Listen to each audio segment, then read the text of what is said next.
If you want to play some of the best golf, you need to learn how to hit your driver not only far, but accurate. And if we look at Scottie Scheffler, Matt Fitzpatrick, and Rory McIlroy, you're going to see that they do three things with their driver that allows them to be one of the best drivers in the world. In the video, I put together a practice guide for you that is going to take everything that we have learned and it's going to allow you to take it to the lesson tee.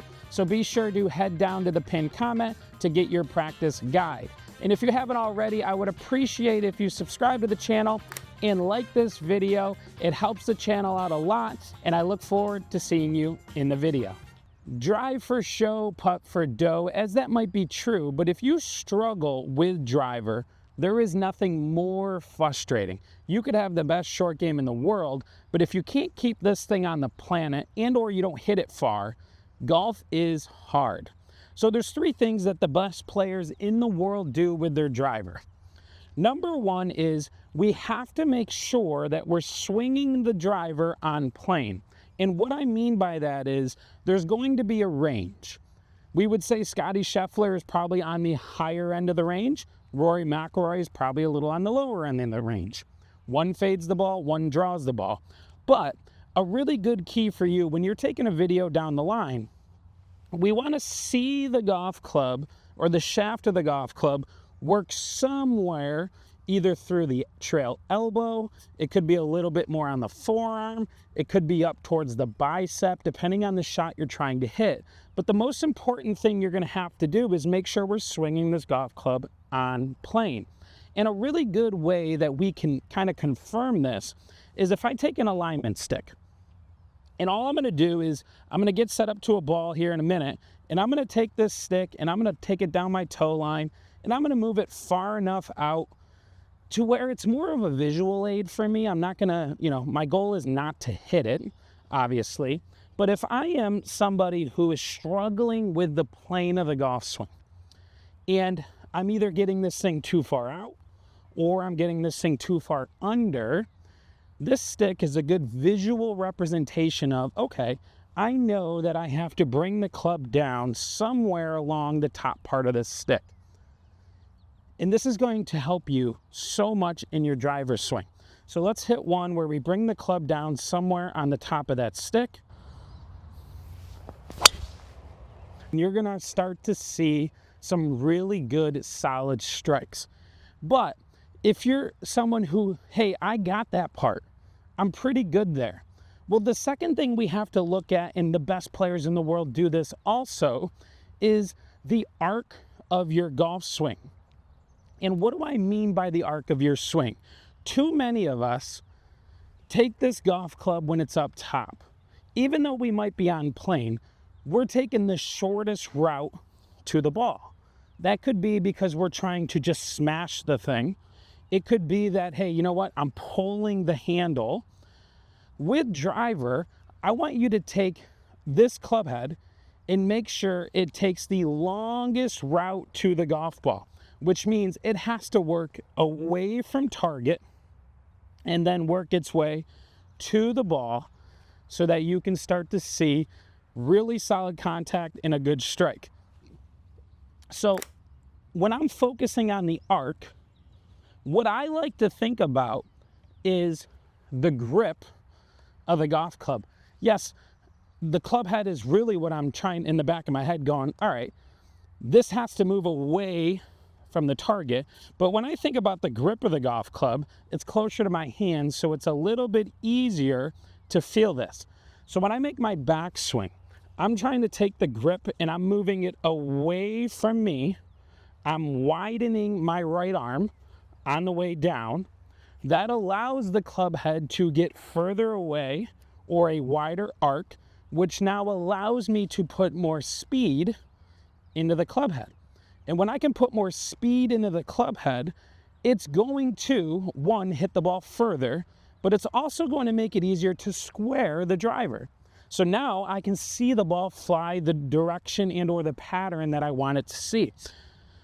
So within the downswing or a wider arc is going to be very important.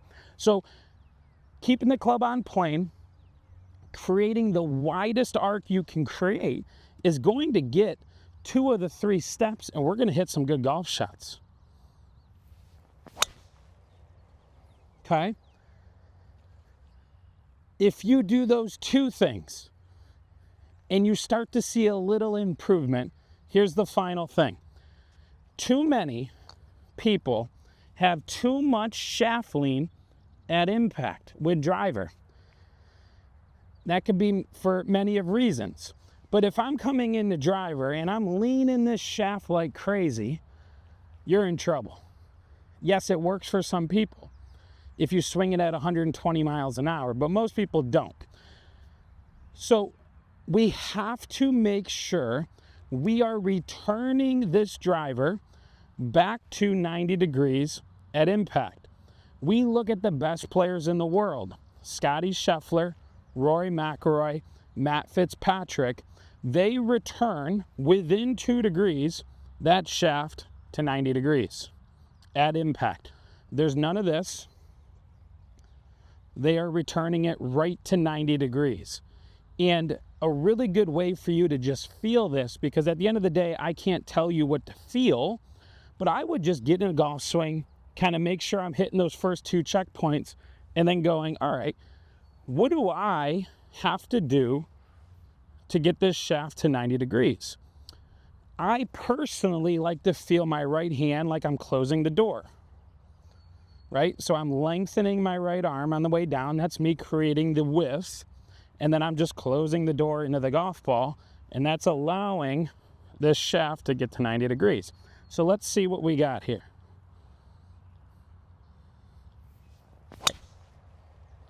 And that allows me to just play my little fade that I have, where I can say, all right, on plane, keep it wide, return to 90 degrees. And a way I like to practice all of these things is on the range, I'm going to simulate like I'm on the golf course. So I'm going to stand back here and I'm going to pick a fairway. You could use flags. You could use just if it's mowed like a fairway. But I'm going to make a fairway that's probably 60 yards wide, which most aren't. But at least I can say, all right, let's start wide and then we can go from there. So here, there's a blue flag in the left corner and there's a yellow flag. That's probably roughly 60 yards from each other. I'm a fader of the ball, so I'm going to play it at the blue and just fade it back into my little makeshift fairway that I created. And I'm thinking to myself, on plane, create width or keep the club head on the arc as long as I can. And then let's return the shaft to 90 degrees by the time I hit the golf ball. Let's see if we can do one here for you.